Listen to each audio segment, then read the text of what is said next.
සදහම් දහර.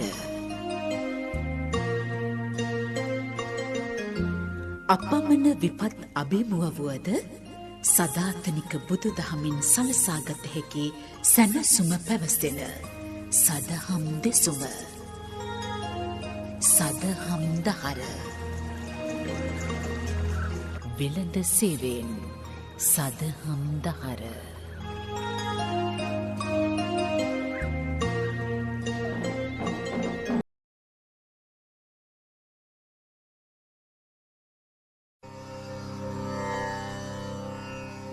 දහම් සුවඳ පින්බර කුසල් වඩනා පහන් සිතුවිලි අවදි කරන සදහම් දහර දම් දෙසුම සමානුග්‍රහකත්වය. වෙබ් වතුර නොරඳන තීන්තාලේපනය. උට්ඨානවතු සතිමතු සුචිකම්මස්ස නිසම්මකාරිනෝ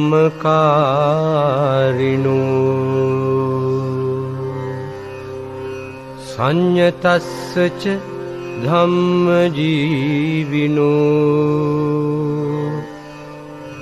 අපමත්තස්ස යසෝභිවණ්ඩති.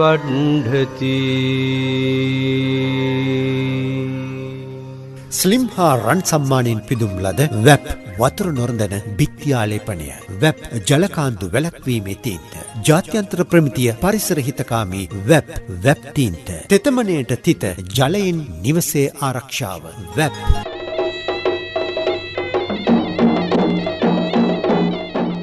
ධර්මානුශාසනාවන් ගුවනට මුස්කරලීමේ සමානුග්‍රාහකත්වය පිටත බිත්තියේ ජලය නොරඳන ජාත්‍යන්තර තත්ත්වයේ තීන්ත නිර්මාණය. වෙබ් පේන්ට්ස් සමානුග්‍රාහකත්වයෙන් ලේටෙක්ස් ලංකා ජාත්‍යන්තර පෞද්ගලික ආයතනයටද අපේ පුණ්‍යානුමෝදනා. නිරයට යන මග නැවතුමට වෙළඳ සේවා සදහම් දහර ධර්මදේශනා මාලාව. සදහැවතුනි, අපි නිවසේ සිට පංචශීලය සමාදන්ව දැන් ධර්මදේශනය ශ්‍රවණය කිරීමට එක්වෙමු. දෙපා නැමද ගෞරවයෙන් යුක්ත ආරාධනා කරුණේ තඹුත්තේගම සුජාත පුත්‍ර ජාත්‍යන්තර විපස්සනා භාවනා මධ්‍යස්ථානාධිපති පදවි ශ්‍රීපුර ලස්සනගම වනසේනාසනාධිකාරී අභිධර්ම විශාරද ත්‍රිපිටකාචාර්ය කම්මට්ටානාචාර්ය විචිත්‍ර භානක පූජ්‍යපාද කිරුළපන ධම්ම විජය ස්වාමින්වයන් වහන්සේටයි. අවසරයි ස්වාමින්වයන් වහන්ස. සාදු සාදු සාදු. සුස්ක විදර්ශනා ධර්මානුශාසනා මාලාවේ 12 වන මෙම ධර්මානුශාසනා වෙනුවෙන් පින්වන්ත දායකත්වය ලබා ගන්නවා කොළඹ 5 රේල්වේ ඇවනිව් අංක 32 4 නිවසේ පදිංචි කිරුළපන සිත හදන මග කණ්ඩායමේ සමාජික අබේවර්ධන පවුලේ සොහොයුරියන්. ඔවුන් අරමුණු කරගන්නේ වසර 3කට පෙර දිවංගත වූ පුණ්‍යා අබේවර්ධන මෑණියන්ට වාගේම වසර 21කට පමණ පෙර දිවංගත වූ දයා අබේවර්ධන පියාණන්ට නිර්වාණ සුවය ලබා ගැනීමට මේ පින් අනුමෝදන් කිරීමටයි. සමන්ත චක්කවාලේසු අත්‍රා ගච්ඡන්තු දේවතා සද්දම්මං මුනි රාජස්ස සුනන්තෝ සග්ග මොක්ඛදං ධම්මස්සවන කාලෝ අයං බදන්තා ධම්මස්සවන කාලෝ අයං බදන්තා ධම්මස්සවන කාලෝ අයං බදන්තා. නමෝ තස්ස භගවතු අරහතෝ සම්මා සම්බුද්දස්ස. නමෝ තස්ස භගවතු අරහතෝ සම්මා සම්බුද්දස්ස. නමෝ තස්ස භගවතු අරහතෝ සම්මා සම්බුද්දස්ස. සබ්බේ ධම්මා අනාත්තාති යදා පඤ්ඤාය පස්සති අත නිබ්බින්දති දුක්ඛේ සමග්ගෝ විසුද්ධියාති. සද්ධර්ම ශ්‍රවණාබිලාෂී ලංකාවාසී ලෝකවාසී බෞද්ධ පින්වත් ලෝතුරු සම්මා සම්බුදුරජාණන් වහන්සේ නමක් සාරා සංකේය කල්පලක්ෂයක් ඊටත් වඩා අධික කාලයක් මනෝ ප්‍රනිදාන වාක් ප්‍රනිදාන වශයෙන් සමතිස් පාරමී දම් පූර්ණය කරලා අවබෝධ කරගෙන ලෝක සත්වයා කෙරෙහි අනන්ත කරුණාවෙන් දේශනා කරන්නට යෙදුණු උතුම් චතුරාර්ය සත්‍ය ධර්මයෙන් බිඳක් කෙටියෙන් නමුත් ශ්‍රවණය කරන්න සූදානම් වෙන මොහොත. පින්වත්නි, දිගින් දිගටම අපි ටිකක් ගැඹුරු ධර්ම කාරණා ගැන තේරෙන උපමා පාවිච්චි කරගෙන කතා කරගෙන ඇවිල්ලා අවසානයේදී නැවතුණු තැන ඔබට මතක නම් අපි සීල විසුද්ධිය, චිත්ත විසුද්ධිය, ditthi විසුද්ධිය, කාංකා විතරණ, මග්ගා මග්ග ඥාන දර්ශන කියන මේ විසුද්ධි පහම පළවෙනි විසුද්ධි පහම පූර්ණය වෙන තැන දක්වාම සාමාන්‍යයෙන් කෙනෙකුට විදර්ශනාව පටන් ගන්න පුළුවන් වෙන්න සාකච්ඡා කළා. පින්වත්නි, මේ ධර්මදේශනා ඇතුලේ කියවෙන ධර්ම කාරණා එකකට එකක් පටහැනි ඒවා නොවනමුත් මං හිතන්නේ හැමෝටම එක වගේ මේ ධර්මදේශනාවන් වැටහෙනවා කියන තැනට නම් යන්න පුළුවන් කමක් නැහැ. මොකද එක එක්කෙනාගේ සංසාරේ පුරුදු පුහුණු කරපු ඉන්ද්‍රිය ධර්මවල වෙනස්භාවය නිසා ශ්‍රද්ධා, සීල, සුත, ත්‍යාග, ප්‍රඥා ආදී මේරිය යුතු ඉන්ද්‍රිය ධර්මවල වෙනස්භාවයන් නිසා අපි ඔක්කොටම එකම වට්ටමේ මේක වැටහෙනවා කියන තැනට යන්න බෑ. ඒ නිසා ධර්මදේශනාවක් කරනවා කියලා තියෙන ඔක්කොම කෙලවරකින් කියා ගන්න තරම් කාලයකුත් විශේෂයෙන්ම මාධ්‍ය නාලිකාවක් හරහා ලබා ගැනීම අපහසුයි. ඒ නිසා පින්වත්නි, මේ පෙන්නන මාර්ගය Tamanගේ හිතේ දරාගෙන මේක අනුමාන ඥානයට අරගෙන මේ පිළිබඳව කරුණු හොයන්න ඕනේ. කල්යාණ මිත්‍ර සේවනය කරන්න ඕනේ. ධර්ම ග්‍රන්ථ, විවිධ ග්‍රන්ථ කියවන්න ඕනේ. කියවලා කරුණු හොයාගෙන සුතා, දතා, වචසා, පරිචිතා, මනසානුපෙක්කිතා ආදී වශයෙන් වනසිකාරයත් කරලා තමයි මේ අවබෝධ කරගත යුතු ධර්මතා ටික අවබෝධ කරගන්න වෙන්නේ. එහෙම කතා කරගෙන එන අපි පහුගිය දවසක මග්ගා මග්ග ඥාන දර්ශන විසුද්ධි සම්පාදනය දක්වාම කතා කරලා ඔබට මතක නම් කාමද සූත්‍රය හරහා මේ සිතේ සතුට විඳිය යුතු ආකාරය මග නොනැවති, මග නොහිරවි විඳිය යුතු සැප අරමුණු කරගෙන ඉලක්ක කරගෙන විඳින්න ඕනේ කොයි ආකාරයෙන්ද කියන එක පිළිබඳව අපි කතා කළා. අද දවසේ පින්වත්නි, අපිට ඉතිරි වෙලා තියෙන්නේ කතා කරන්න තවත් ඥාන දර්ශන දෙකයි. මේ මං කියවනේ මතකයිනේ, මේක පටන් ගද්දිම තියෙනවා පියවර 7ක්. 7න් මේ වෙනකොට අපි 5ක් ගැන කතා කරලා ඉවරයි. භාවනා කරන කෙනෙක්ට මග්ගා මග්ග ඥාන දර්ශන විසුද්ධිය සම්පාදනය කර ගැනීම දක්වාම කිසිම පැකිලීමක් නැතුව, පැටලීමක් නැතුව එන්න පුළුවන්කමක් එයත් වෙන්න දැන් තියෙනවා. එතනින් එහාට පින්වත්නි, ඔබට මතක ඇති අපි නැවැත්තුව තැන ධර්මදේශනාව මග්ගා මග්ග ඥාන දර්ශන විසුද්ධිය සම්පාදනය කරලා අපි දන්නවා සම්මර්ෂණ ඥානිය තමයි අනිත්‍ය දුක්ඛ අනාත්ම කියන ලක්ෂණත්‍රය මනසිකාරය කිරීමෙන් උපදින, සම්මර්ෂණය කිරීමෙන් උපදින ඥානියට කියනවා සම්මස්සන ඥානිය කියලා. අපි සම්මස්සන ඥානිය දක්වාම මනසිකාරය කරලා එතනින් නැවතුනේ නැහැ. ඊට පස්සේ උද්‍යව්‍ය ඥානිය මනසිකාරය කරන්න ගත්තා. උද්‍යව්‍ය ඥානිය පිළිබඳව වූ භාවනාව. එතනදී අපි කතා කළා මේ භාවනාව කරන කෙනෙකුට එන්න පුළුවන් උපක්ලේශ 10ක් ගැන. ඒක 30 ආකාරයකින් එන විදිය තණ්හා, දිට්ඨි, මාන කියන තුනෙන් 10 වැඩි වෙලා ඕබාස, පීති, පස්සද්ධි ආදී වශයෙන් නේද මේ උපක්ලේශ 10 පිළිබඳව කතා කළා. ඉතින් පින්වත්නි, එතනින් උද්‍යව්‍ය ඥානිය සම්පූර්ණ කරගන්න අපිට බැරි වුණා. ඒකට හේතුව තමයි මේ උද්‍යව්‍ය ඥානිය සම්පූර්ණ කරන්න යනකොට තමයි අපිට අර විදර්ශනා උපක්ලේශ ඇවිල්ලා බාධා කරේ මේකට. ඒ නිසා මේ වෙනකොට යෝගාවචරයා මේ භාවනාව කරගෙන යනවනම්, කියන්නේ මේක මේ කියපු පමණින් දැන් ඊයේ කියලා අද මග්ගා මග්ග ඥාන දර්ශන මේ විසුද්ධිය උපදවා ගන්න බෑ. හරි. මේකට කාලයක් යනවා. මම මේ කියන්නේ යම් කෙනෙක් මෙතනට ආවොත් කාලෙකදී මෙයා සම්මර්ෂණ ඥානිය පූර්ණ කරලා ඉවරයි. හැබැයි උද්‍යව්‍ය ඥානිය මෙයාගේ පරිපූර්ණ භාවයටපත් වෙලා නැත. හේතුව එයාගේ උද්‍යව්‍ය ඥානය අර කියපු පින්වත්නි මේ විදර්ශන අපක්ලේශ වලින් කිලිටි භාවයටපත් වුණා. ඒ නිසා මෙන්න අපි එනවා ආපහු උද්‍යව්‍ය ඥානිය පිළිබඳව කළ යුතු මානසිකාරයකට. මෙතන ඉඳන් පින්වත්නි සම්පාදනය කරගත යුතු විදර්ශනා ඥාන 9ක් තියෙනවා. මේකට කියනවා නවමහා විදර්ශනා ඥානය කියලා. පින්තුලට තේරෙන විදිහට කිව්වොත් උද්‍යව්‍ය ඥානිය, බංගානුපස්සනා ඥානිය, බයිතුපට්ඨාන ඥානිය, එහෙමම ආදීනවානුපස්සනානු ඥානය, නිබ්බිදානුපස්සනාව, මුංචිතු කම්මිතා ඥානය, පටිසංකානුපස්සනාව, සංකාරුපෙක්ඛා ඥානය, ඊළඟට සත්‍යානුලෝමික ඥානය ආදී වශයෙන් මනසිකාරය කරන්න තියෙන්නේ. පින්වත්නි, මෙන්න මෙතනදී මම මේ දෙකම එකට එකතු කරලා, ඒ කියන්නේ පටිපදා ඥාන දර්ශන විසුද්ධියත් ඥාන දර්ශන විසුද්ධියත් කියන දෙකම එක තැනකට අරගෙන ඇවිල්ලා උද්‍යව්‍ය ඥානයේ ඉඳන් සෝතාපන්න ඵලය දක්වාම යා යුතු මාර්ගය පිළිබඳව කතා කරන්න උත්සාහ කරනවා. පින්වත්නි, මෙන්න මෙතන මෙන්න මෙහෙම කාරණාවක් තියෙනවා තේරුම් ගන්න. පටිපදා ඥාන දර්ශන විසුද්ධිය කියන්නේ මොකද්ද? පටිපදාව කියලා කියන්නේ ලෝකෝත්තර මාර්ගය අවබෝධ කර ගැනීමට තියෙන ප්‍රතිපදාවට.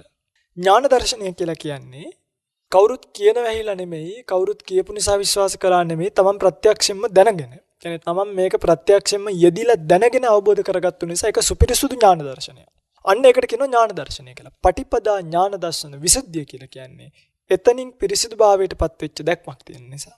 එහෙනම් මෙන්න යෝගාවචරය දැන් උද්‍යව ඥානිය ආපහු සම්පාදනය කරන්න පටන් ගන්නවා. පින්වත්නි මේ උද්‍යව ඥානිය ආපහු සම්පාදනය කරගෙන යනකොට දැන් මේ වෙනකොට යෝගාවචරය දන්න උද්‍යව ඥානිය කියලා කියන්නේ පින්වත්නි ඇත්තටම අනිත්‍ය ඇතිවීම නැතිවීම බලන එකනේ. කෙනෙක් මෙන්න මේ ඇතිවීම නැතිවීම කියන එක බැලුවොත් ඇතිවීම නැතිවීම කියන එක බලන විට පින්වත්නි යාට යටින් පේන මේ යටින් අවබෝධ වෙන කාරණාවක් තමයි අනිත්‍ය ලක්ෂණය, දුක්ඛ ලක්ෂණය, අනාත්ම ලක්ෂණය. කියන්නේ ඇතිවීම නැතිවීම උදය වය කියන එක බලන තැනම යට තියෙන අනිත්‍ය ලක්ෂණය කියන එක.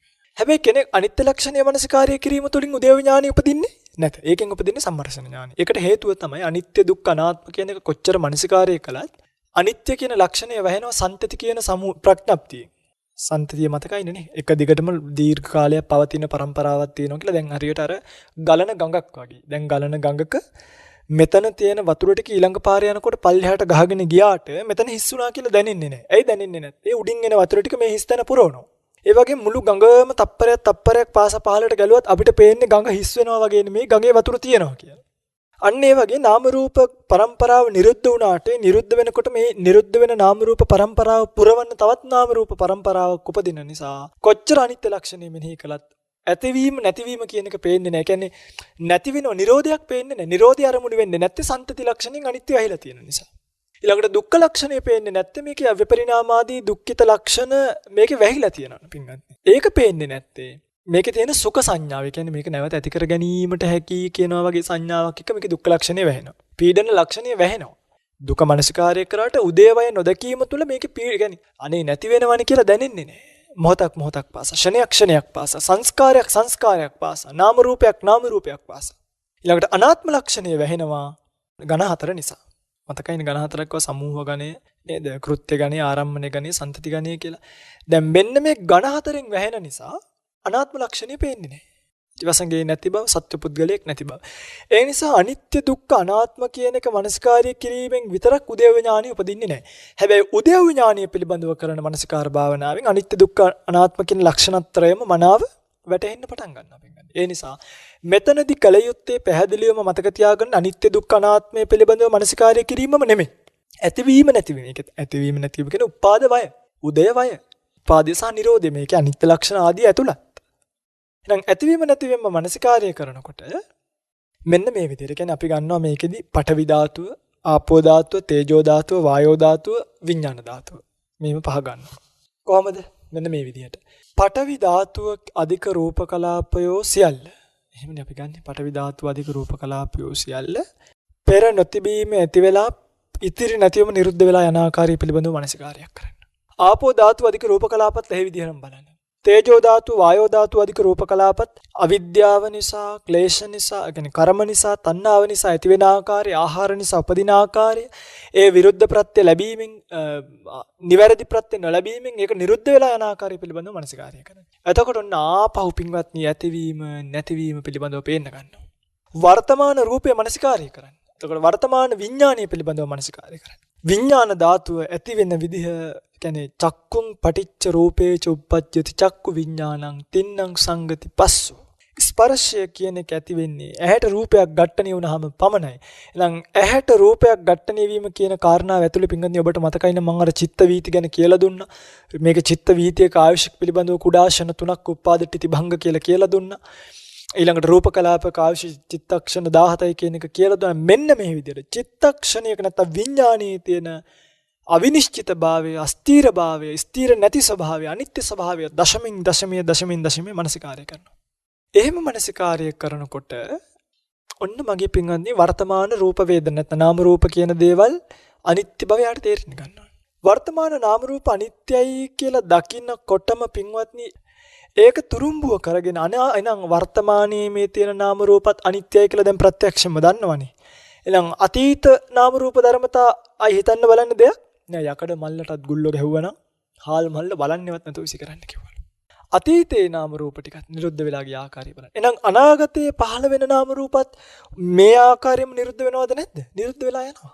අන්න එහෙනම් අතීත වර්තමාන අනාගතය කියන එක අල්ලගන්න තැනක් නාම රූප වල නෑ. අනිත්‍යයි කියලා මතක් වෙනකොටම ඔන්න තේරෙනවා දෙවියනේ ඒ අනිත්‍ය ධර්මතාව ටික පවත්වා ගන්න සංකත දුක, විපරිණාම දුක, ਸੰతాප දුක, පීඩන දුක කියන මේ දුක්ඛිත තත්ත්වයන්ගෙන් මේ ටික වෙලිලා තියෙන බව. අන්න පංච පාදානස්කන්ධයේ දුක පිළිබඳව පේන්න ගන්නවා. මේ Nirodha බලනකොට පේන්න ගන්නවා මේක නවත්තන්න පුළුවන් කමක් නැහැ. අනාත්මයි. සත්පුද්ගල භාවයෙන් තොරයි. කිසිසේත්ම පාලනයකට එන්න බෑ.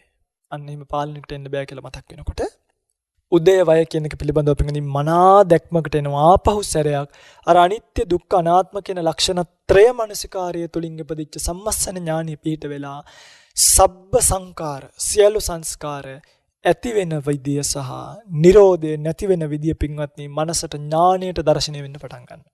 එන්න එහෙම දැర్శණය වෙන්න පටන් ගත්තට පස්සේ පින්වත්නි ඕකේ අවසානය තමයි උපදින සෑම සංස්කාරයක්ම බිඳෙන බව බංගයටපත් වෙන බව නැති වෙන සුළු බව යෝගාවචරයට පෙන්න ගන්නවා.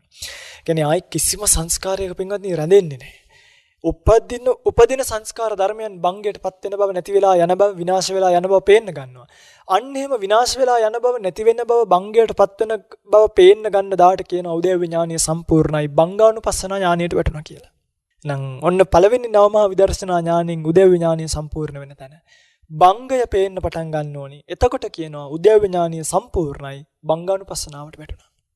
බංගානුපස්සනාවට වැටුණා කියලා කියනකොට පින්වත්නි මේක ඇත්තටම මේක අමුතුවෙන් දැන් මෙතන ඉඳන් මනසිකාරය කරන්න දෙයක් නැහැ. දැන් නිකම්ම යෝගාවචරයට එනවා තම තමන්ගේ භාෂාවෙන්. මම කියන එකෙන් මේයි කියලා හිතන්න එපා. හරි අපි එක එක්කෙනාට එක එක විදිහටයි මේ නිර්වාණ ධාතුව සාක්ෂාත් වෙන්නේ.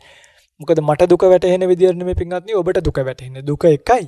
හැබැයි අපි ඔක්කොටම අපේ දැනුම මට්ටමින් තමයි මේක සාක්ෂාත් වෙන්නේ. මං කියන විදිහට මේයි කියලා හිතන්න එපා. තම තමන්ගේ මට්ටමින් මේකේ ඒ අවස්ථාවන් වල ඒ ආකාරයට එන්න පටන් ගන්නවා.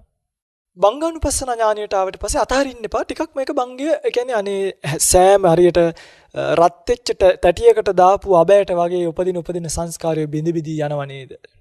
වැස්ස වෙලාවක වැවකට වැටෙන වැහි බින්දු වගේ උපදින වැහි බින්දු එතනම නැති වෙලා යනවා වගේ උපදින සංස්කාර ධර්මයන් එතනම නැති වෙලා යනව නේද? ගින්නකට දාපු පියාපතක් වගේ ගින්නකට දාපු කෙස්රොදක් වගේ ගින්නකට දාපු හැම ටිකක් වගේ උපදින සංස්කාරයන් පිච්චි නැති වෙලා යනව නේද කියලා කල්පනා කරන කෙනාට බංගානුපස්සන ඥානෙ උපදිනවා. අන්‍යයට බංගය පිළිබඳව නිවැරදි දැක්මක් එනකොටම ඊළඟට මෙයාට උපදිනවා පින්වත්නි මේ සංස්කාර පිළිබඳව වෙනත් ඥානයක්. ඒකට කියනවා බයතුපට්ඨාන ඥානය කියලා. බයතුපට්ඨාන ඥානය කියන්නේ මේ සංස්කාර වලට බය වෙනවා කියන එක එහෙම නෙමෙයි. සංස්කාර කියන්නේ බිය උපදවා ගත යුතු එකක් කියන එක මතක තියාගන්න ඕනේ. හරියට කිඹුල්ලු ඉන්න වැවක් වගේ. ඔහොම සංස්කාරය පිළිබඳව පේන්න ඕනේ. පිසාචයන් ඉන්න සොහනක් වගේ. ක්‍රාක්ෂයන් වාසය කරන ගල් ගුහාවක් වගේ. අලිකොටි වලසුන් වාසය කරන වනයක් වගේ. තිරිසන් සතුන් වාසය කරන කැලයක් වගේ කියලා මෙන්න මේව කල්පනා කරන කෙනාට පින්වත්නි සංස්කාර පිළිබඳව බයක් නෙමෙයි උපදින්නේ. දැන් බය කියන්නේ වෙනම එකක්. බයතුපට්ඨාන ඥානය කියන්නේ වෙනම එකක්. දැන් ඔන්න පොඩි ළමෙක් ඉන්නවා අලියෙක් දුවගෙන පස්සෙන් එනවා. දැන් මේ කෙල්ලට හරි කොල්ලට හරි උපදින්නේ බයක් නෙමෙයිද? අන්න ඒකට කියන්නේ බයතුපට්ඨාන ඥානය කියලා. ඒකට කියන්නේ බය කියලා. බය කියන්නේ ද්වේෂීය වෙනත් පැතිකඩක්. ඔන්න අලිය ළඟට එනකොට උපදින එකට කියනවා බය කියලා. හැබැයි අලි ඉන්න වනාන්තරයක් දැකලා ඈතින් නුවණැති පුරුෂයෙක් කල්පනා කරනවා මේ කැලේට යන්න හොඳ නැහැ මේක අලි ඉන්නවා. දැන් මේ බයටද කල්පනා කරන්නේ බය පිළිබඳ වූ ඥානයකටද? ඒ කල්පනා කරන්නේ බයටම නෙමෙයි. ඒ කැලය බියවිය යුතු එකක් කියන එක මනස්කාරය කරනවා.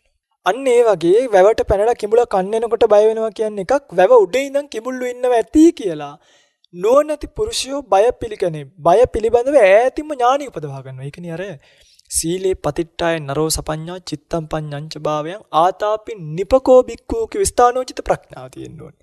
නැත්තම් සමහර හාමුදුරුවරු ඉන්නවා මේ හාමුදුරුවරු නෙමෙයි. ගිහියෝ පවා මම මෙච්චර සිල්වත් මේ ණය මාව කණ එකක් නෑ. ණය හදන්නේ නෑ ඕවා. කෑවොත් එහෙම ආයි සිල්වත් කියලා නෑ විස දුවන උඩටම. එහෙම දැන් මෛත්‍රිය වඩනවා නම් සර්ප දෂ්ටනයක් වෙන්නේ නෑ කියලා බුදුදහම සඳහන්. ඒක ඇත්ත. නමුත් මේ හිතේ කොහකකන් තියාගෙන මම සෝපත් වේවා කියලා නම් කැලේට යන්න එපා. නයි නෙමේ පොළොංගුත් එක්ක කන්නේ. නිකන් එහෙම වචන මාත්‍රයෙන්ම මේක ගැලවෙන්න බෑ. ඒක මහා එහාට ගිය මෛත්‍රී හැඟීමක්. Tamange ඇඟේ තියෙන ඇඟෙන් විහිදෙන ශරීර ශක්තියින් පවා මෛත්‍රියෙන් ගැබ් වෙන්න ඕනේ. එහෙම වුණොත් අන්න ඒකේ බලපෑමක් තියෙනවා. හරි? ඒක විමෝක්ෂ මට්ටමට, ඒ කියන්නේ මේ විමුක්ති මට්ටමට යන්න ඕනේ. ධාන අර්පණා මට්ටමට යන්න ඕනේ. අන්න බයතුපට්ඨාන ඥානිය උපදිනවා. එහෙනම් සංස්කාර යනු බියවිය යුතු එකක්. ඇයි? සංස්කාර කියන්නේ පින්වත්නි නිතර බිඳෙන එකක් නං. අනිත්‍ය ලක්ෂණයෙන් යුක්තයි නං, දුක්ඛ ලක්ෂණයෙන් යුක්තයි නං, විපරිණාමාදී ධර්මතාවලින් යුක්තයි නං බියවිය යුතු එකක්ද නැද්ද මේක? පැහැදිලිවම බියවිය යුතු එකක්. පැහැදිලිවම බයවිය යුතු එකක්. අන්නේ බයවීම තුළ උපදින ඥානයට කියන සංස්කාර දැකලා ඈත් වෙලා යනවා මගේ පින්වත්නි. රාජ්‍ය සම්පත දුන්නත්, සිටු සම්පත දුන්නත්, බ්‍රහ්ම සම්පතක් දුන්නත් එයා සංස්කාර විශේෂයි නොඇලෙන්නේ පින්වත්නි.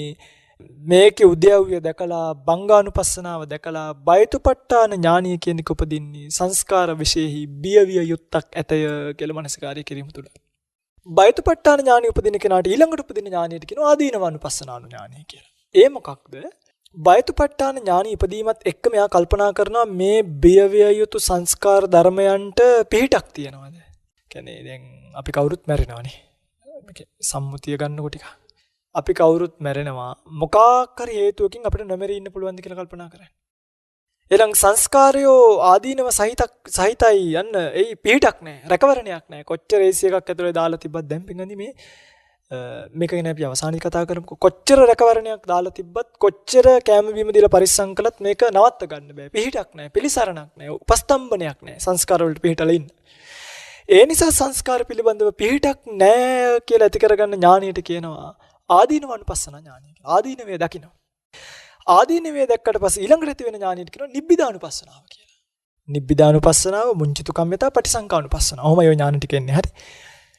නිබ්බිදානුපස්සනාව කියලා කියන්නේ අන්න පිහිටක් නැහැ කියලා දැනගන්නකොටම නිබ්බිදාවක් ඇති වෙනවා. කලකිරීමක් ඇති වෙනවා. දෙයනේ මේ පිහිටක් නැති බිඳි බිඳි යන ආදීනව සහිත බය උපදවා ගත යුතු සංස්කාරයෝ අතහැරිය යුතුයි. අන්න නිවන පැත්තට හිමින් සැරේ හිත නැඹුරු වෙනවා. අතහැරිය යුතුයි මේ සංස්කාරයන් අල්ලා ගැනීමේ කිසිම තේරුමක් නැහැ කියලා පින්වත්නි නිබ්බිදා උපදවා ගන්නවා. ඒකයි කිව්වේ අත නිබ්බින්දති දුක්ඛි. සබ්බේ සංඛාරා දුක්ඛාති සියලු සංස්කාරය දුකයි කියලා. සබ්බේ සංඛාරා අනිච්චාති සියලු සංස්කාරය අනිත්‍යයි කියලා. සබ්බේ ධම්මා අනාත්තාති. ඕකයි අවබෝධ වෙන්නේ සංඛාර උපේක්ඛා ඥානෙදී. හේතන කෙනා අත නිබ්බින්දති දුක්ඛේ. අන්න එයා දුකෙහි කලකිරෙනවා. අන්න වෙන්දට කරේ දුකට ආසා කරන එකනේ අනේ සංස්කාර මගේ දුව මගේ පුතා ලොකු වෙලා අරකයි මේකයි කියලා ආසා කරපු කෙනා දැන් බලනවා ලොකු වෙනවා කියන්නේ අනිත්‍යයටපත් වෙලා. ලොකු වුණා කියලා කියන්නේ දුක කියන ධර්මතාවයටපත් වෙලා. ලොකු වුණා කියලා කියන්නේ ලොකු වුණා මම ලොකු කළා නෙමෙයි. ඔයාගේ අම්මා යව ලොකු කරලා කියන්නේ නැහැ නේ කවුරුත්. දැන් මහත් වෙලා කෙට්ටු වෙලා ඒගොල්ලෝ කරගෙන නෙමෙයි. ඒක සංස්කාර වලින් සිද්ධ වෙච්ච වෙනසක්. අන්න පින්ගන්නේ නිබ්බිදාවක් ඇති වෙනවා. කලකිරීමක් ඇති වෙනවා. නොඇලීමක් ඇති වෙනවා. රාජ්‍ය සම්පත දුන්නත් සිටු සම්පත දුන්නත් මොන සම්පත දුන්නත් මගේ රත්තරන් පින්වත්නි එතනින් එහාට යා ආපහු සැරයක් සංස්කාර පිළිබඳ වැළීමක් ඇති කරගන්නේ නැහැ. නිබ්බිදාවක්මයි ඇති කරගන්නේ. කලකිරීමක්මයි ඇති කරගන්නේ. අතැරීමක් ගැනමයි හිතන්න කල්පනා කරන්නේ. එහෙනම් මෙන්න මේක හොඳට මතක තියාගන්න. නිබ්බිදාව ඇති කරගන්න කෙනා තමයි මිදෙන්න ඕනි කියලා කල්පනා කරන්නේ.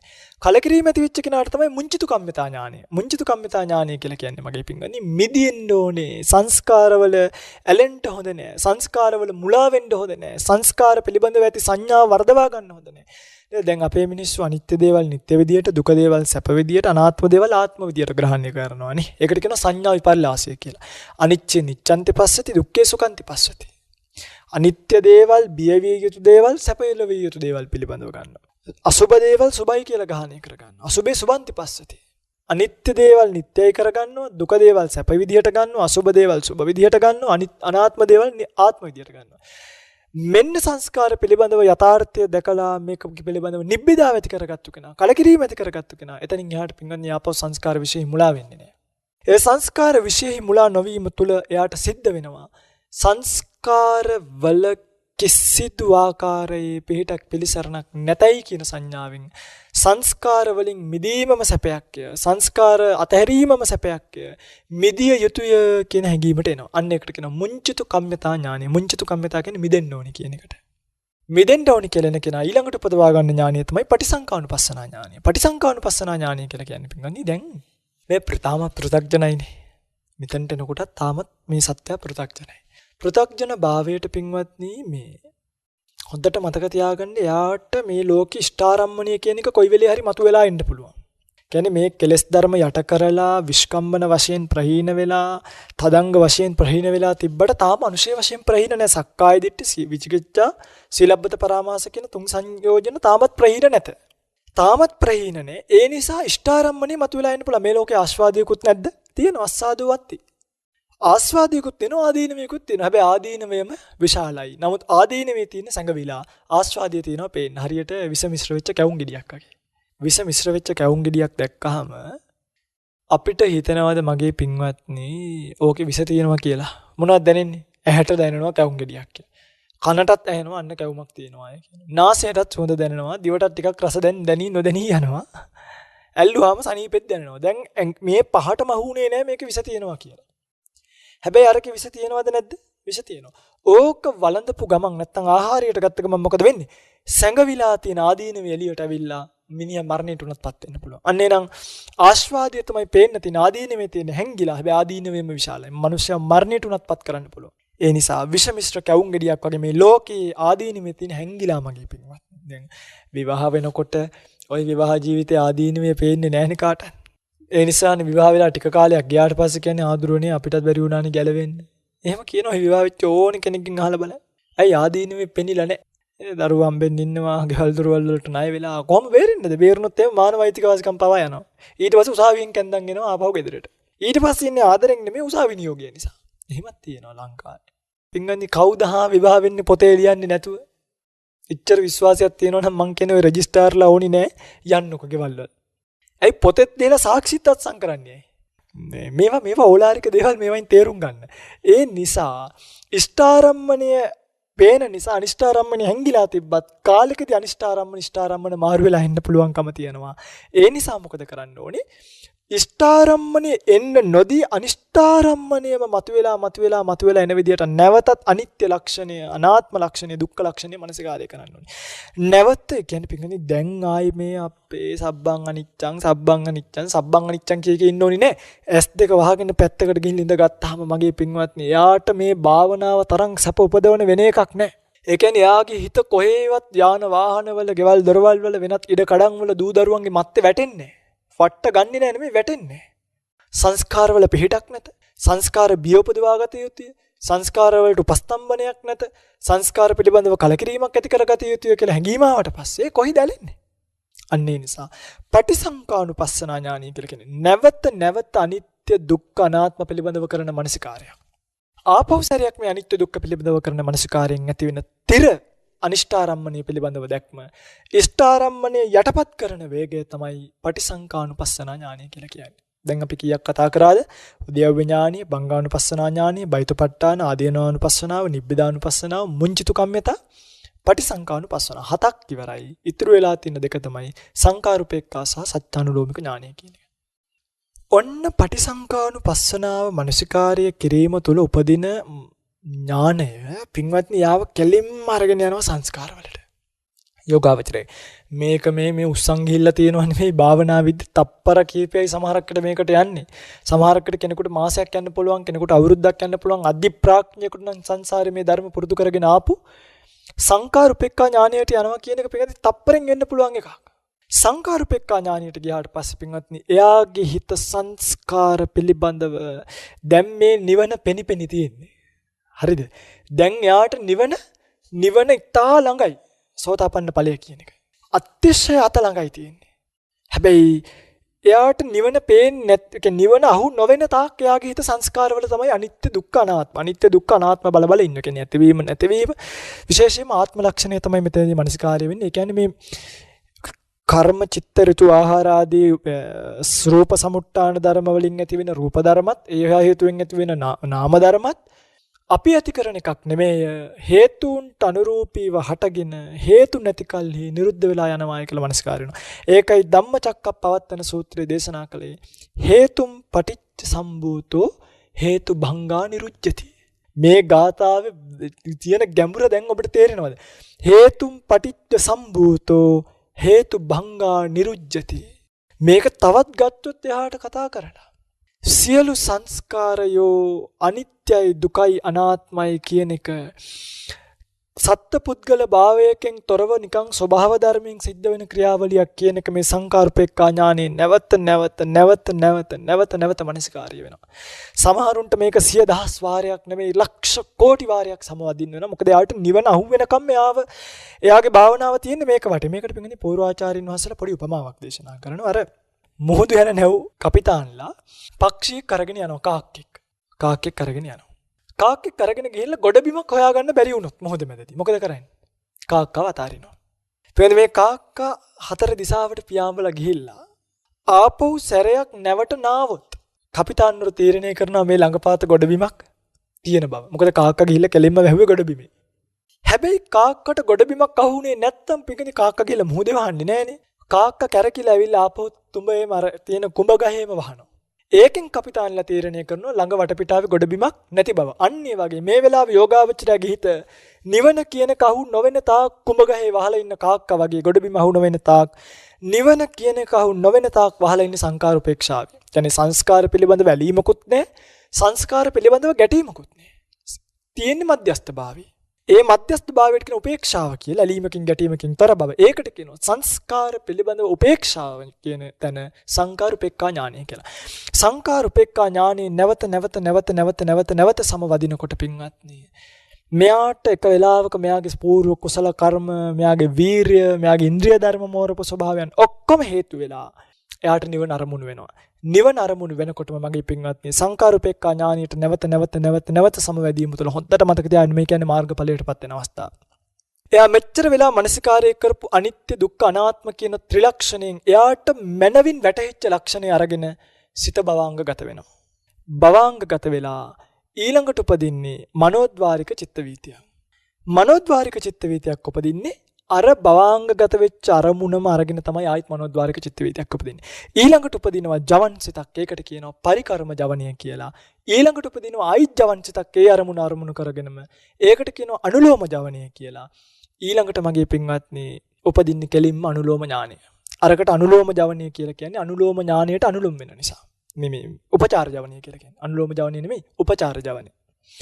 උපචාර ජවනය කියලා කියන්නේ අනුලෝම ඥානයට මෙහින් තියෙන ජවන සිත නිසා උපචාර ජවනයට පස්සේ කෙලින්ම අනුලෝම ඥානිය එනවා. ඒකට අනුලෝම ඥානිය කියලා කියන්නේ. ඊළඟට පහළ වෙන ගෝත්‍ර භූ ඥානියට මේක අනුලෝම වෙන නිසා අනුලෝම ඥානියට අනතුරුව ගෝත්‍ර භූ ඥානය. පින්ගන්නේ මතක තියාගන්න අනුලෝම ඥානිය ගෝත්‍ර භූ කියලා කියන්නේ පෘථග්ජන භූමියත් ආර්ය භූමියත් ව්‍යාකරණ පාලමක්. කෙනෙක් අනුලෝම ඥානිය ගාවට ආවනම් එයා වාපෝ පින්ගන්නේ පස්සට දෙන්නේ නැහැ. කෙනෙක් ආයුතු එකම තැන අනුලෝම ඥානිය. එයා අනුලෝම ඥානයට ආවනම් එයා ආපහු පෘථග්ජන භූමියෙන් මැරෙන්නේ නැහැ මගේ පින්වත්නි. අනුලෝම ඥානිය කියලා කියන්නේ හරියට උඩ දාපු කාසියක් වගේ අනිවාර්යෙන් බිමට වැටෙනවාමයි. අනුලෝම ඥානියෙන් කෙලින්ම එයා ගෝත්‍ර භූ කියන්නේ පෘථග්ජන භූමියක් නෙමෙයි ආර්ය භූමියක් නෙමෙයි. ගෝත්‍ර භූ කියන තැන පෘථග්ජන භූමියත් ආර්ය භූමියත් මැද පිහිටලා තියෙන පාලමකට තමයි පාලමක් වගේ තැනක් තමයි. ඒ කියන්නේ මේ ලී වලින් හදපු පාලමක් නෙමෙයි. මේක හොඳට තේරුම් ගන්න සම්මුතිය. පාලමට තමයි ගෝත්‍ර භූ ඥානිය කියලා කියන්නේ. ගෝත්‍ර භූ ඥානියට බැහැ ගන්නවා. ගෝත්‍ර භූ ඥානයට පස්සේ සිත සෝතාපන්න මාර්ගසිතයි. සෝතාපන්න මාර්ගසිතට පස්සේ සෝතාපන්න ඵලසිත කියන එක වරක් හෝ දෙවරක් උපදිනවා. ඊළඟට ප්‍රත්‍යක්ෂ චිත්ත වීති උපදිනවා. ආයිත් බලන්න සංකාර උපේක්ඛා ඥානයට නැවත සමවදින භික්ෂුව කියන්නේ සසර බය දකින්නා. එතනින් එයා කලින් මනසිකාරය කරපු අනිත්‍ය දුක්ඛ අනාත්ම කියන තුනෙන් එකක් අරගෙන හිත භවාංගගත වෙනවා. භවාංගයට පස්සේ ආපහු ඒ හිත භවාංගගත වෙච්ච අරමුණම අරගෙන මනෝද්වාරික චිත්ත වීතියක් යනවා. ඒ මනෝද්වාරික චිත්ත වීතියට පස්සේ උපදිනවා ජවන් හිතක් ඒ අරමුණු කරගෙන ඒකට කියනවා පරිකර්ම ජවනය කියලා. ඊළඟට ඒකම අරමුණු කරගෙන ආය උපදින ජවන් හිතට කියන උපචාර ජවනය කියලා. ඒකට පස්සේ අනුලෝම ඥානය. අනුලෝම ඥානයට පස්සේ ගෝත්‍ර භූ ඥානය. ගෝත්‍ර භූ ඥානයට පස්සේ සෝතාපන්න මාර්ගසිත.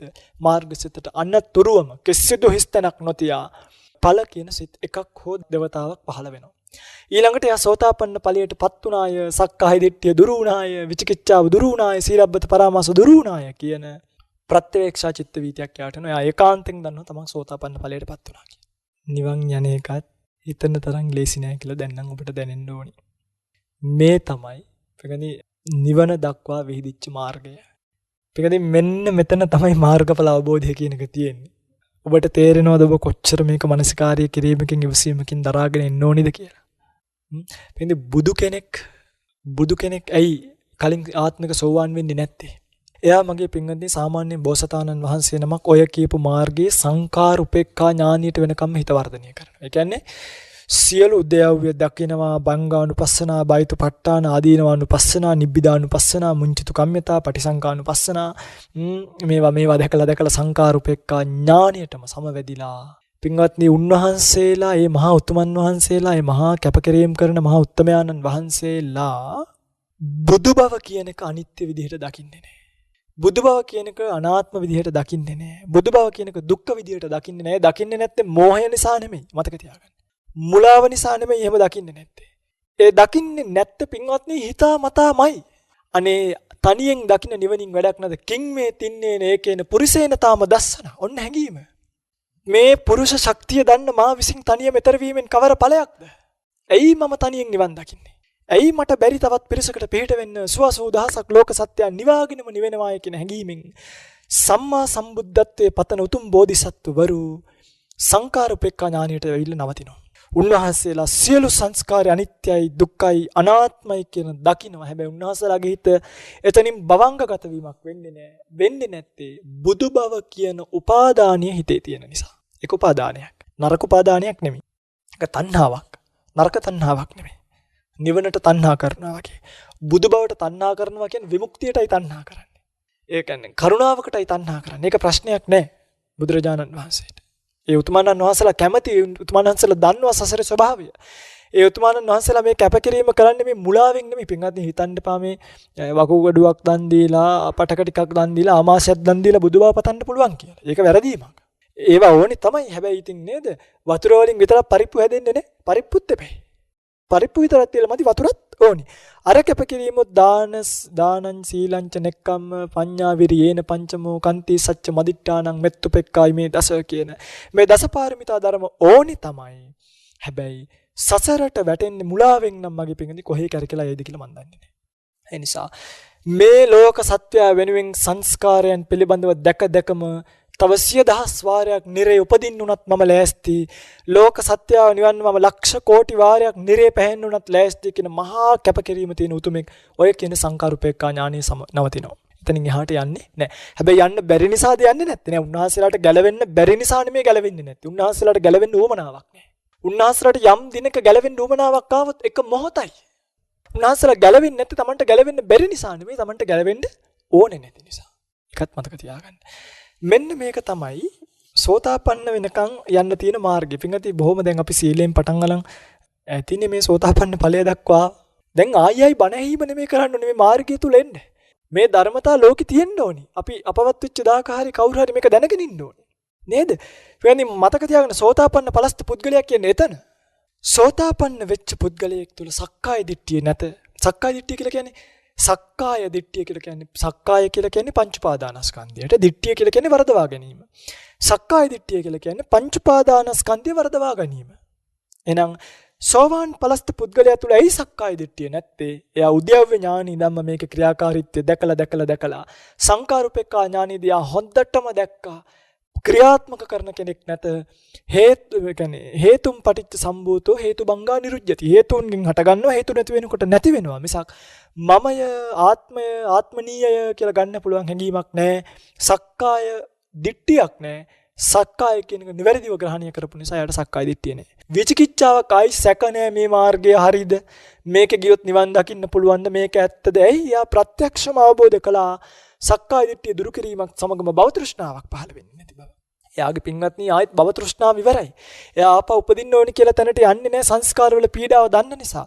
සංස්කාරවල පිළිබඳව එයා දන්නේ මම කියන එක අහන් ඉඳලා නෙමෙයි. දැන් ඔබට තේරෙන්නේ මම කියන එක අහන් ඉඳලානේ. ඒ උතුමාණන් වහන්සේ සංස්කාරවල පීඩාව දන්නේ ප්‍රත්‍යක්ෂයෙන්ම අවබෝධ කිරීම තුළ තමන් තුලින්ම දැකීම තුළ. ඒ නිසා විචිකිච්ඡාවක් සැකයක් කියලා එකක් නැත. එහෙනම් සීලබ්බත පරාමාසයක් නැත්තේ ආයි වෘතවල පිහිටන්නේ නැහැ. දැන් ওই සමහරු කියනවා නිවන් දකින්න තනි කකුලෙන් හිටන් ඉන්න ඕනේ කියලා. ඔය ඇත්තෝ හිටන් ඉන්නවද නැද්ද? හිටන් ඉන්නවනේ දැන් කවුරුත් එහෙම කවුරු හරි. දැන් මේ දැන් ඇවිල්ලා එහෙම නිගණ්ඨ සමාජයක් බිහිලා තියෙන්නේ. එහෙම සීලබ්බත පරාමාස වලට යන්නේ නැහැ. අයියා දන්නවා නිවන් දකින්න නම් අත්ත කියලා මතාවුණු යෝගවත් කාමසුකල්ලිකාණු යෝගවත් නෙමෙයි මධ්‍යම ප්‍රතිපදාවේ යෙදিলা අවබෝධ කරගත යුතු ධර්මතාව අවබෝධ කර ගැනීමෙන්ම නිර්වාණය සාක්ෂාත් කරන්න පුළුවන් කියන එක. මෙන්න පින්වත්නි යා නිවනට යන තැන. සෝතාපන්න වෙච්ච පුද්ගලයාගේ චරිත ලක්ෂණ. පින්වත්නි මේ සාමාන්‍ය පුද්ගලයෙකුට තියෙනවා දිට්ඨි විසුද්ධිය, චිත්ත විසුද්ධිය, ඒ කියන්නේ දිට්ඨි විපල්ලාසය, චිත්ත විපල්ලාසය, සංඥා විපල්ලාසය කියලා තුනක්. සෝතාපන්න පලස්ත පුද්ගලයාගේ චිත්ත විපල්ලාසයත් වෙන්න පුළුවන්, සංඥා විපල්ලාසයත් වෙන්න පුළුවන්, දිට්ඨි විපල්ලාසයක් වෙන්න නෑ. ඒ කියන්නේ සත්ත්ව පුද්ගල භාවයෙන් නම් මගේ පින්වත්නි වටහා ගන්නෙම නෑ. වටහා ගන්නෙම නෑ. මොකද දිට්ඨි විපල්ලාසය කියන එක සම්පූර්ණයෙන් ඉවරයි. රූපේ මම නැත, මම රූපේ නැත, රූපේ මගේ නෙවෙයි, මගේ රූපේ නෙමෙයි. මෙහෙම ඔයත් දන්නවනේ සක්කාය දිට්ඨි 20 ආකාරයකින්, රූපේ 4 ආකාරයකින්, වේදනාව 4 ආකාරයකින්, සංඥා සංකාර විඥාන 4 ආකාරයකින් මනසිකාර්ය කරනවා නෙමෙයි. දැන් ඕගොල්ලෝ මොකද කරන්නේ? දැන් ඕගොල්ලෝ කියන්නේ රූපය මම නැත, මම රූපේ නැත, මෙන්න මාව මధుරෙක් කනවාය කියලා ඉවින්සලේ මధుරව තරනවා කරලා. රූපේ මම නැත මම රූපේ නැත කියලා කටින් නෙමෙයි ප්‍රත්‍යක්ෂ අවබෝධයකින් එයා දන්නවර අර ඥාන ටික සම්පාදනය කරපු නිසා මම රූපයත් නෑ රූපේ මමත් නෑ මගේ රූපය කියලා එකකුත් නෑ රූපේ මගේ කියලා එකකුත් ගන්න එකක් නෑ වේදනාවෙත් එහෙමයි සංඥාවෙත් එහෙමයි සංකාරෙත් එහෙමයි විඥානෙත් එහෙමයි මේ පංච පාදානස්කන්ධෙම එහෙමයි එහෙනම් අන්න සක්කාය වර්ධවා ගන්නෙ නෑ රූපේ වර්ධවා ගන්නෙ නැත වේදනාව වර්ධවා ගන්නෙ නැත සංඥා වර්ධවා ගන්නෙ නැත සංකාරය වර්ධවා ගන්නෙ නැත විඥානිය වර්ධවා ගන්නෙ නැත සෝතාපන්න පලස්ත පුද්ගලයා කිසිම දවතක දිට්ඨි විපල්ලාසයකටපත් වෙන්නේ නැත එතකොට අර විශාකාව ඇඬුවේ ඇයි දන්නවද විශාකාවට සංඥා විපල්ලාසයත් චිත්ත විපල්ලාසයත් කියන දෙක එකතු වුණා දිට්ඨි විපල්ලාසය උනේ නෑ අවබෝධය තිබ්බා හැබැයි මිනිබිරි කියන දැඩි ආදරය ඒක වර්ධවා ගැනීමක් නෙමෙයි මේක සෙනෙහසක් ලෙන්ගතු භාවයක් අන්න සංඥා විපල්ලාසය වුණා සංඥා වරමුණු කරපු චිත්ත විපල්ලාස වුණා විශාකාවට ඇඬුනේ එකයි හැබැයි දිට්ඨි විපල්ලාසය උනේ නැති නිසා බුදුරජාණන් වහන්සේ කියපු එක කතන්දරෙන් මේක තේරුම් ගත්තා එහෙනම් විශාකාවට ඇඬුනේ ඒ නිසා චිත්ත විපල්ලාසය සංඥා විපල්ලාස එතකොට සෝවාන් පලස්ත පුද්ගලයාත් රහතන් වහන්සේත් අතර තියෙන වෙනස මොකද්ද සෝතාපන්න පලස්ත පුද්ගලයා පින්වත්නි පංච උපාදානස්කන්ධය වෙන වෙනම ගත්තට දැන් මේක හොද්දටම තියෙනවා ඒ කේමක සූත්‍රය. කේමක කියන මේ උතුමන් වහන්සේ දවසක් මේ ප්‍රශ්නේ අහනවා කේමක මහරහතන් වහන්සේ. කේමක උතුමන් වහන්සේගෙන්. කියන්නේ අනාගාමී ඵලයටමපත් වෙලා ඉන්නේ. රහත් භාවයටපත් වෙලා නැත. අහනවා මානෙනි පංච උපාදානස්කන්ධයේ ස්වාමීනි මම මගේ කියලා ගන්න දෙයක් තියෙනවද? නෑ පංච උපාදානස්කන්ධේ මම මගේ කියලා ගන්න දෙයක් නෑ. කේමක සූත්‍රයේ මේක ටිකක් මීට වඩා විස්තර සහිතව විග්‍රහ කරලා තියෙනවා. මම කවදත් මේ කරුණ ඔබට සරලව ටිකක් කියලා දෙන්න උත්සාහ කරන නිසා අදත් මේක සරලව කියන්නේ. එතකොට ඔබ රහත් වෙලාද කියලා බැලුවොත් නෑ. මම රහත් වෙලත් නෑ. කේමක රහත් මහරහතන් කේමක ස්වාමීන් වහන්සේ මෙහෙම කියනවා. හැබැයි කේමක ස්වාමීන් වහන්සේ මේ වෙලාවේ මාර්ගඵලයටපත් වෙලා රහත් භාවයටපත් වෙලා නැත. පින්වත්නි, එයි මාන්නේ ඇති වෙන්නේ කියන්නේ රූපය වර්ධවා ගන්නේ නැත්තම්, වේදනාව වර්ධවා ගන්නේ නැත්තම්, සංඥා වර්ධවා ගන්නේ නැත්තම්, සංකාරය වර්ධවා ගන්නේ නැත්තම්, විඥානීය වර්ධවා ගන්නේ නැත්තම් මාන්නේ ඇති උනේ මොකක් කෙරෙහිද? රූපය කෙරෙහිද? මගේ කියලා, මමය කියලා, මගේ ආත්මය කියලා, වේදනාව කෙරෙහිද, සංඥාව කෙරෙහිද, සංකාර කෙරෙහිද, විඥානීය කෙරෙහිද? කේමක ස්වාමීන් වහන්සේ මලක් අරගෙන හරි ලස්සන උපමාවකින් මේක විසඳනවා.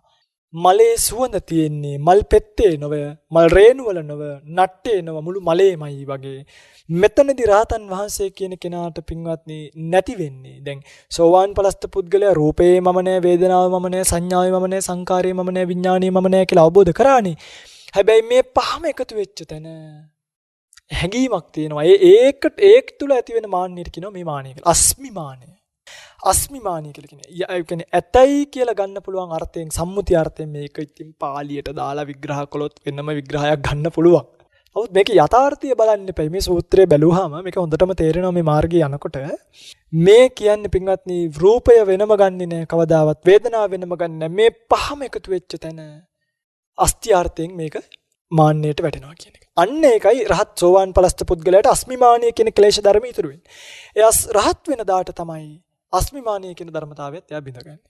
එහෙනම් මගේ පිටින් ඒක ගොඩක් එහාට තියෙන කතාවක්. ඒ ගැන මම කේමක සූත්‍රයෙන් වෙනම ධර්මදේශනාවක් අපි කරමු මේ පිළිබඳව කතා කරලා. මම මේ ටිකක් සරලව තේරුම් කරේ කාල වේලාව ඉක්මලා යන නිසා. එහෙනම් මතක තියාගන්න සෝතාපන්න පලස්ත පුද්ගලයා කියන කෙනාට එන්න තියෙන මාර්ගය තමයි යෝක. අද දවසේ ධර්මදේශනාවල අපිට බොහෝ වෙලාවට එක පාටම ඇහෙන්නේ ඔන්න මේ සංස්කාර දුකයි කිව්වට තේරෙන්නේ නැත්තේ ඇයි සංස්කාර දුකයි කියලා එන්න නම් අඩුම බංගානුපස්සනා, බයතුපට්ඨාන, ආදීනවනුපස්සනා ඥානෙවත් උපදින්න ඕනේ. දැන් ඔය ඇත්තන්ට බණහනකොට බංගානුපස්සනා, බයතුපට්ඨාන කෙසේ වෙතත් සීල විසුද්ධියවත් උපදින්නේ නැහනේ. අඩුම මේ සීලයවත් රැක ගන්න උවමනාවක් ඉන්නේ නැහනේ. චිත්ත විසුද්ධියවත් උපදින්නේ නැහනේ. බණ ටික අහන්න බෑනේ පැයක් එක දිගට නිදහසේ. බොහෝ ඇත්තන්ට. එතකොට මේ චිත්ත විසුද්ධියවත් උපදින්නේ නැතුව බංගානුපස්සනා, බයතුපට්ඨාන, ආදීනවනුපස්සනා ඥාන උපදීද? උපදින්නේ නැහැ මින්වන්නේ. එනිසා ධර්මදේශනා තුල කියවෙන සම්මුති අර්ථය බැහැර නොකල ඒ තුල ගිල නොගෙන තේරුම් ගන්න මානසිකාර්ය කළ යුත්තක් තියෙනවා. මේ මානසිකාර්ය කළ යුත්ත කිරීම තුල මෙන්න මෙතන අවබෝධයට එන්න පුළුවන් කියන කාරණාව. එතෙදි මේ සෝවාන් පලස්ත පුද්ගලයා කියන කෙනා දැන් අද සමහර මේ අදිමාන වස්තු වලට යට වෙලා සෝවාන් නොවීම තමන් සෝවාන් වුණා කියලා හිතන් ඉන්නවා. දැන් ඔයතකොට සමහර මම දැකලා තියෙනවා කියන මේ සෝවාන් පලස්ත පුද්ගලයා මත්පැන් පානීය කරන්න පුළුවන් කියලා.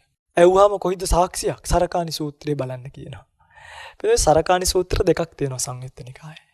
සංයුත්ත නිකායේ තියෙන මේ සරකානි සූත්‍ර දෙක පැහැදිලිවම කියලා තියෙනවා මේකේ ඒගොල්ලෝ අන්තිම පේළිය දැකලා නැහැ මෙහෙම කියන අය.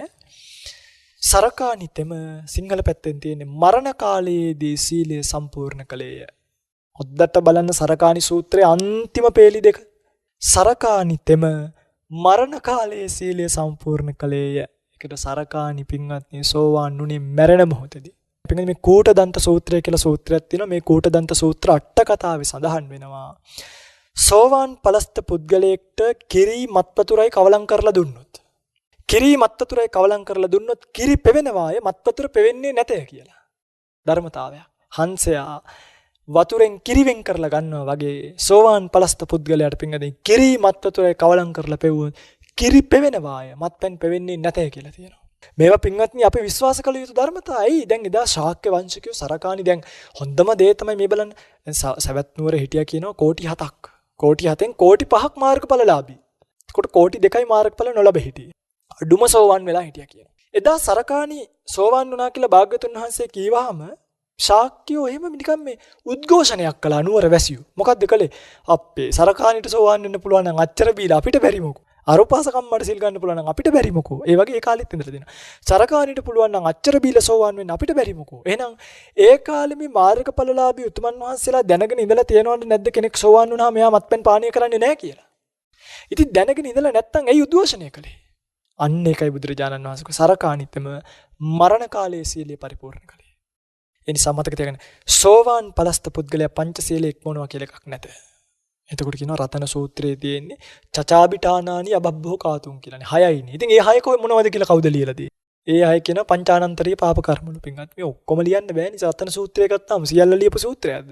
එහෙම නෑ. සියල්ල ඇතුළත් කරන්න බෑ ඔකට. මිනිස්සුන්ට තේරෙන විදිහට තමයි කියලා දුන්නේ.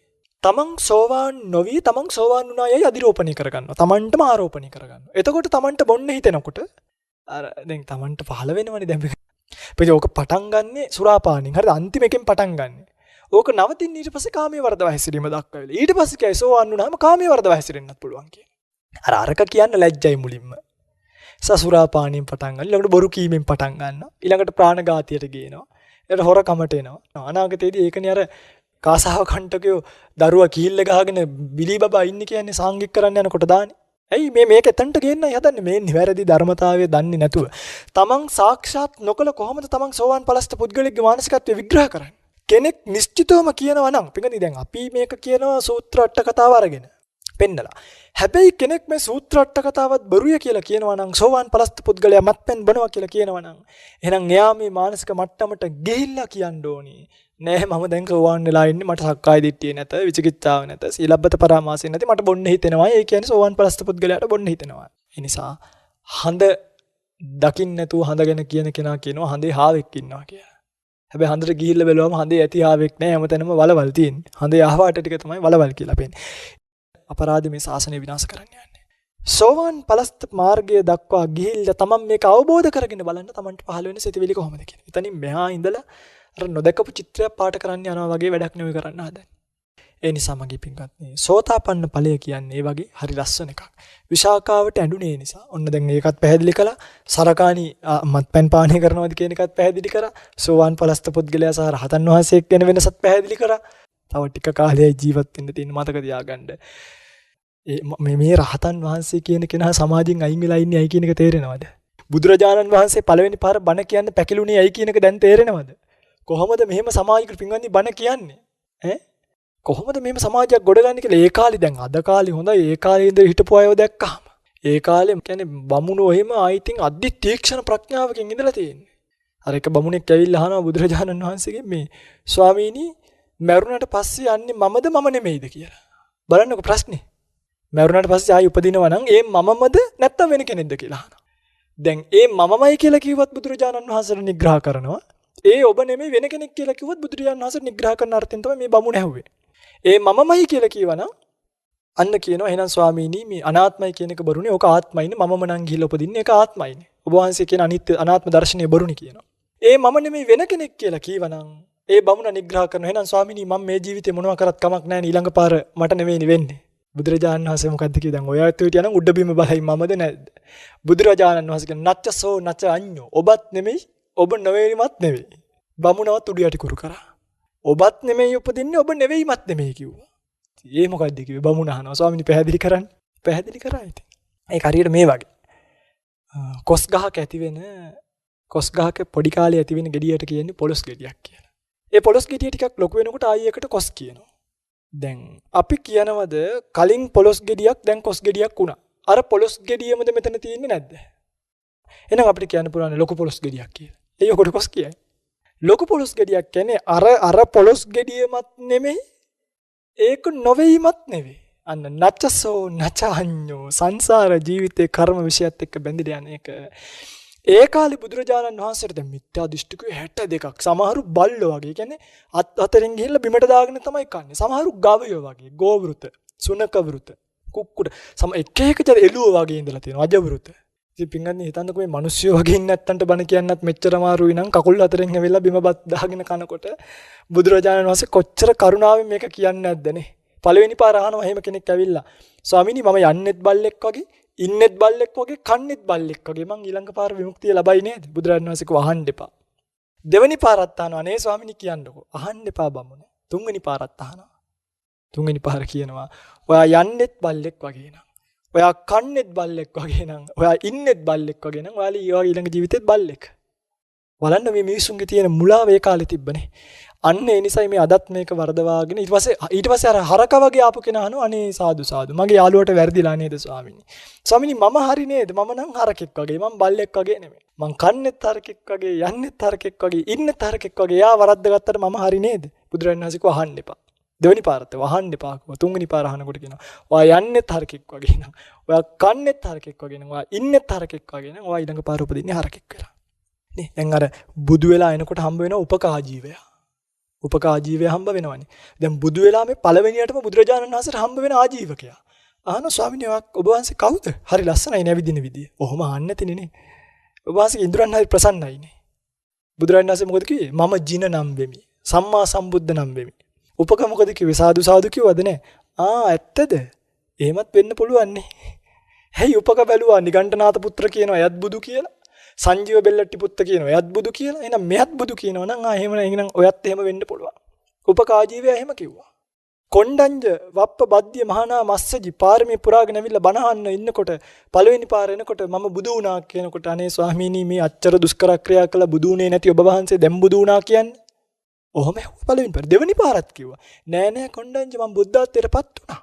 මොකෝ බුදුරජාණන් වහන්සේ මේ 이르දි ප්‍රාතිහාර්ය පාල පෙන්නුවේ නෑනේ. දෙවෙනි පාරත් ප්‍රතික්ෂේප කළා. තුන්වෙනි පාර බුදුරජාණන් වහන්සේ නැවත වාරයක් කියනකොට තමයි කොණ්ඩඤ්ඤ මං කවදාවත් බොරු කියලා තියෙනවද? මම දැන් ඇත්තටම බුද්ධත්වයට පත් වෙලා යහන කියනකොට තමයි කොණ්ඩඤ්ඤ විතරයි සිහිය උපදවාගෙන හැව්වේ. අනිත් කිසිම කෙනෙක් ඇහුවේ නෑ. ඒ නිසා සෝවහන් ඵලයට පත් වුණේ කොණ්ඩඤ්ඤ තාපසයා විතරයි. මොකද කොණ්ඩඤ්ඤ තාපසයා තමයි පොඩි කාලේ සම්මා සම්බුදුරජාණන් වහන්සේ බෝසත් කාලේ කැඟිල්ලක් කොසවලා කිව්වේ මෙයා ඒකාන්තයෙන් බුද්ධත්වයට පත් වෙනවා කියලා. ඒ විශ්වාසය තිබ්බ නිසා ඒ විශ්වාසය තුල ඉඳගෙන එදා බණහපු නිසා සෝවාන් ඵලයට පත් වුණා. අඤ්ඤාසි වතබෝ කොණ්ඩඤ්ඤෝ අඤ්ඤාසි වතබෝ කොණ්ඩඤ්ඤෝ කොණ්ඩඤ්ඤ හරියටම දැනගත්තා. කොණ්ඩඤ්ඤ හරියටම දැනගත්තා කියලා කිව්වේ මෙන්න මේ ඵලයට පත් වුණාට පස්සේ. ඉතින් පින්වත්නි මෙන්න මෙහෙමයි සෝතාපන්න ඵලය මාර්ගඵල කියන එක නැත්තම් මේ ඔබ දකින්න සියුම් පාන් කෑල්ලක් පරිප්පුවක කරනවා වගේ ලේසි වැඩක් නෙමෙයි නිවන් දකින්න එක. මෙතනින් එහාට නැවත බණ නොහැව්වත් කමක් නැහැ. ඒ කියන්නේ මං කියන්නේ මගේ බණ හරි වෙන බණ අහන්න. ඕන තරම් බණ අහන්න. ඒ මොකද ඇත්තටම කියලා දෙන්න ඕන එක ශුෂ්ක විදර්ශනා පැත්තෙන් කියලා දීලා ඉවරයි. තව ගැටලු ආවත් අපි ඉදිරියේදී යන ගැටලු පිළිබඳව කතා කරමු. මෙතනින් එහාට සිද්ධ කරන සෑම ධර්ම දේශනාවක්ම මේ කියපු කර්මස්ථානයේ උපනිශ්‍රය වෙන ධර්මතා කැටි කරලා වෙන ධර්ම දේශනා මාලාවක් වේවි. ප්‍රාර්ථනා කරන හැම දිනෙකටම ඇති කරගන්නට යෙදුණු ධර්මඥානය සුඛ ප්‍රතිපදාවකින් උතුම් නිවන පිණිස පවතින උතුම් පාරමිතාවක් වේවා. පාරමී ශක්තියක් වේවා. පාරමී දම් පිරේවා කියලා සාදු කියලා ප්‍රාර්ථනාවක් ඇති කරගන්න. හැම දිනෙකටම සම්මා සම්බුදු සරණයි. අවසරයි ස්වාමින්වයන් වහන්සේ. අද මේ සුස්ක විදර්ශනා දේශනා මාලාවේ 12 වන සදහම් දහර ධර්ම දේශනය වෙනුවෙන් පින්වත් දායකත්වය ලබා ගන්නේ කොළඹ 5 රේල්වේ ඇවනියු අංක 32න් 4 නිවසේ පදිංචි කිරුළපන සිත හදන මග කණ්ඩායමේ සමාජික අබේවර්ධන පවුලේ සොහොයුරියන්. වසර 3කට පෙර දිවංගත වූ පුණ්‍යා අබේවර්ධන මෑණියන්ට පින් අනුමෝදන් කිරීමටත් වසර 21කට පමණ පෙර දිවංගත වූ දයා අබේවර්ධන පියාණන්ටත් නිර්වාණ අවබෝධය ලබා ගැනීමට මේ පින් අනුමෝදන් කිරීමටයි. කොළඹ පහ රේල්වේ ඇවනිව් අංක 32න් 4 නිවසේ මේ දායක පිරිසගේ අරමුණ ඒ වගේම කිරුළපන සිත හදන මග කණ්ඩායමේ සමාජික කිරුළපන අබේවර්ධන පවුලේ සොහොයුරන්ගේ ආදරණීය මෑණියන් මෙයට වසර 3කට පෙර දිවංගත වීම යලි සිහිපත් කරමිනුයි පුණ්‍යානුමෝදනාව සිදු කරන්නේ. එතුමිය පුණ්‍යා අබේවර්ධන මෑණියන්ට ඒ වගේම වසර 26කට පෙර දිවංගත වූ දයා අබේවර්ධන පියාණන්ටද දෙපාර්ශ්වයෙන් පරලෝසපත් සියලුම ඥාතීන්ට පින් අනුමෝදන් කිරීමටත් අපවත් වී වදාළ කෝට්ටේ ශ්‍රී කල්යාණී සාමග්‍රී ධර්ම මහා සංඝ සභාවේ අනුනායක දුරන්දරව සිටි කිරුළපන පූර්වාරාමාධිපති පූජ්‍යපාද රද්දල්ලේ ශ්‍රී පඤ්ඤාලෝක නායක ස්වාමින්වයන් වහන්සේට සහ පූජ්‍යපාද තලාවිටියේ පේමාලෝක ස්වාමින්වයන් වහන්සේ ඇතුළු සියලු විහාරවාසී ස්වාමින්වයන් වහන්සේලාට අපවත් වී වදාළ විහාරවාසී ස්වාමින්වයන් වහන්සේලාට නිර්වාණ අවබෝධය ලබා ගැනීමට මේ පින් හේතු වේවා කියා ප්‍රාර්ථනා කරමින් පින් අනුමෝදන් කිරීම. සිත හදන මග කණ්ඩායමේ පැවිදි අනුශාසක දුරන්තර අපදේශකයන්න් වහන්සේ පූජ්‍යපාද කිරුළපන ධම්මවිජය ස්වාමින්වයන් වහන්සේට අපි නිදුක් නිරෝගී සුව චිරජීවනයේ ප්‍රාර්ථනා කිරීම වාගේම පැවිදි දිවිය හා ශාසනකාමී ඉදිරි කටයුතු සාර්ථක කර ගැනීමට නිදුක් නිරෝගී සුව චිරජීවනයේ ප්‍රාර්ථනා කිරීම. ධර්මදේශනාව සංවිධානය කළ සියලුම සිත හදන මග කණ්ඩායමේ සමාජික පින්වතුන්ටද ඉතා ඉක්මනින් චතුරාර්ය සත්‍ය අවබෝධය ලැබේවා. ධර්මයේ ශ්‍රවණය කළ සියලු දෙනාටමද ඉතා ඉක්මනින් චතුරාර්ය සත්‍ය අවබෝධය ලැබේවා කියා ප්‍රාර්ථනා කරමින් පුණ්‍යානුමෝදනා සිදු කිරීම. පින්වන්ත දායකත්වය කොළඹ පහ රේල්වේ ඇවනිව් 32න් 4 නිවසේ සිත හදන මග කණ්ඩායමේ සමාජික අබේවර්ධන පවුලේ සොහොයුරියන් සැමටම පුණ්‍යානුමෝදනා. ධර්මානුශාසනා පැවැත්වුවේ තඹුත්තේගම සුජාත පුත්‍ර ජාත්‍යන්තර විපස්සනා භාවනා මධ්‍යස්ථානාධිපති පදවි ශ්‍රීපුර ලස්සනගම වන සේනාසනාධිකාරී අභිධර්ම විශාරද ත්‍රිපිටකාචාර්ය කම්මට්ටානාචාර්ය විචිත්‍ර භානක පූජ්‍යපාද කිරුළපන ධම්මවිජය ස්වාමින්වයන් වහන්සේයි.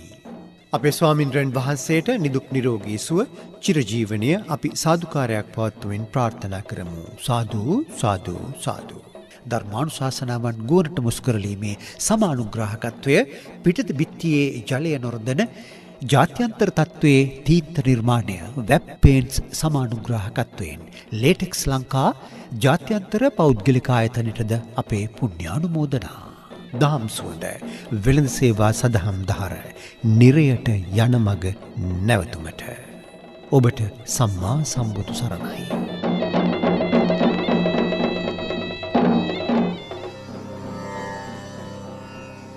දහම් සුවඳ පින්බර කුසල් වඩනා පහන් සිතුවිලි අවදි කරන සදහම් දහර දම් දෙසුම සමානුග්‍රාහකත්වය වෙබ් වතුර නොරඳන තීන්තාලේපන සුඛකාමානි භූතානි යෝදන්දේන විහිංසති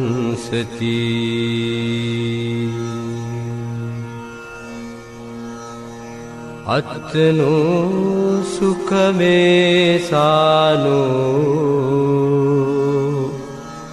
පිච්ඡසෝ න ලභති සුඛං. ස්ලිම් හා රන් සම්මානයෙන් පිදුම් ලද වෙබ් වතුර නොරඳන බිත්තිආලේපනය වෙබ් ජලකාන්දු වැළැක්වීමේ තීන්ත ජාත්‍යන්තර ප්‍රමිතිය පරිසර හිතකාමී වෙබ් තීන්ත තෙතමනයට තිත ජලයෙන් නිවසේ ආරක්ෂාව වෙබ්